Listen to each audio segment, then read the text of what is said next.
ಹಾವೇರಿ ಜಿಲ್ಲೆಯ ಸವಣೂರು ಪಟ್ಟಣದ ಸರ್ಕಾರಿ ಬಾಲಕಿಯರ ಪದವಿ ಪೂರ್ವ ಕಾಲೇಜಿನ ಸಮಸ್ಯೆಗಳನ್ನು ತಕ್ಷಣವೇ ಸರಿಪಡಿಸುವಂತೆ ಆಗ್ರಹ ಕೇಳಿಬಂದಿದೆ. ಕಾಲೇಜಿನ ಸ್ಥಿತಿಯನ್ನು ಕಂಡು ಬೇಸರ ವ್ಯಕ್ತಪಡಿಸಿರುವ ಕರ್ನಾಟಕ ರಕ್ಷಣಾ ಸೇನೆಯ ತಾಲೂಕು ಅಧ್ಯಕ್ಷ ಪರಶುರಾಮ್ ಇಳಗಿ ಈ ಕುರಿತು ಕ್ಷೇತ್ರದ ಜನಪ್ರಿಯ ಶಾಸಕರಾದ ಪಟ್ಟಣ್ರವರಿಗೆ ತಕ್ಷಣವೇ ಲೋಪದೋಷಗಳನ್ನು ಸರಿಪಡಿಸುವಂತೆ ಮಾಧ್ಯಮದ ಮುಂದೆ ಮನವಿ ಮಾಡಿದ್ದಾರೆ. Bureau report Taushif Suranagi. ಸವಣೂರು ನಮ್ಮ ಕರ್ನಾಟಕ ಸೇನೆ ತಾಲೂಕು ಅಧ್ಯಕ್ಷರು. ಇವತ್ತಿನ ನಾವು ಈ ಮಹಿಳಾ ಕಾಲೇಜಿಗೆ ಬಂದ್ವಿ.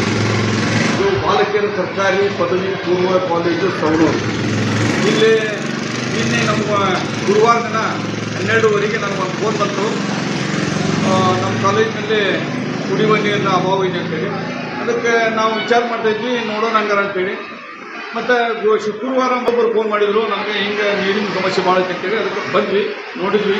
ಆದರೆ ಸುಮಾರು 13-14 ಕ್ಯಾನ್ಗಳಿದಾವೆ, ಎಲ್ಲ ಖಾಲಿ ಇದಾವೆ. 2 ಕ್ಯಾನ್ ಮಾತ್ರ ತುಂಬಿದಾವೆ.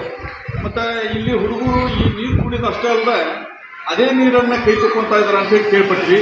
ಆದರೆ ಅದು ತಪ್ಪು. ಕುಡಿಯೋಗಾಗಿ ತನ್ನಂಥ ನೀರನ್ನು ಕುಡಿಯೋಕ್ಕೋಸ್ಕರ ಉಪಯೋಗಿಸಬೇಕು.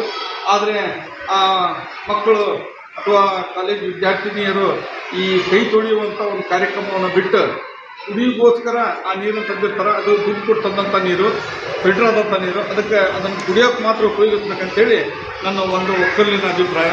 ಅದಕ್ಕೆ ಮತ್ತು ಮೊನ್ನೆ ನಮ್ಮ ಇಲ್ಲಿಯ ಶಾಸಕರು, ಜನಪ್ರಿಯ ಶಾಸಕರಾದಂಥ ಎಚ್.ಎನ್. ಪಟ್ಟಣ್ಣಿಗೂ ನನ್ನ ಒಂದು ಕಡೆಯಿಂದ ನಾನು ಒಂದು ಸಂದೇಶ ಕೊಡ್ತೀನಿ. ಏನಪ್ಪ ಅಂತಂದರೆ ಈ ಮಹಿಳಾ ಕಾಲೇಜಿಗೆ ಒಂದು ಕುಡಿಯುವ ನೀರಿನ ಫಿಲ್ಟ್ರನ್ನು ವ್ಯವಸ್ಥೆ ಮಾಡಿಕೊಟ್ರೆ ಚೆನ್ನಾಗಿರ್ತೈತೆ ಅಂತೇಳಿ ನನ್ನ ಒಂದು ಅಭಿಪ್ರಾಯ. ಹೇಳಿ ನಾನು 2 ಮಾತು ಹೇಳ್ತೀನಿ. ಜೈ ಹಿಂದ್, ಜೈ ಕರ್ನಾಟಕ. Thank you.